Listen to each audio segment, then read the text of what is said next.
అందరికీ నమస్కారం అండి. మన ఏపీ రాష్ట్ర వ్యాప్తంగా ఉన్నటువంటి రైతులకు, మహిళలకు అదిరిపోయే శుభవార్తలను ప్రకటించడం జరిగింది మన ఏపీ కూటమి ప్రభుత్వం. మీరు ఇక్కడ చూసుకున్నట్లయితే అన్నదాత సుఖీభవ పథకం కింద రైతులకు వచ్చేసి రెండో విడత 7,000 రూపాయల డబ్బులను పంపిణీ చేసేందుకు ముహూర్తం డేట్ అనేది ఖరారైతే చేయడం అయితే జరిగింది.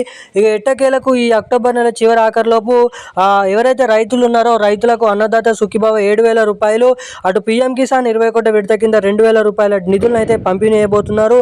ఇటు మహిళలకు ఎవరైతే మహిళలు ఉన్నారో వారికి ఆడబిడ్డ అనేది పథకం కింద 18,000 రూపాయలు ఏడాదికి ప్రతి నెల 1,500 రూపాయల డబ్బులను అయితే మనకి ఈ నెల చివరి ఆఖరి నుంచి అయితే రిలీజ్ చేయబోతున్నారు.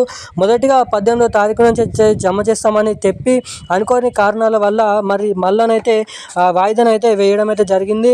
ఇక డబ్బులు వచ్చేసి ఈ నెల చివరి ఆఖరి నుంచి రైతులకు 7,000 రూపాయలు, ఆడబిడ్డ అనేది పథకం కింద 18,000 రూపాయల నిధుల్ని ఈ నెల చివరి ఆఖరి నుంచి రిలీజ్ చేసేందుకు మన ఏపీ కూటమి ప్రభుత్వం భారీగానైతే అప్డేట్స్ని విడుదల చేయడం అయితే జరిగింది. ఇక థ్యాంక్ యూ గైస్, జై హింద్.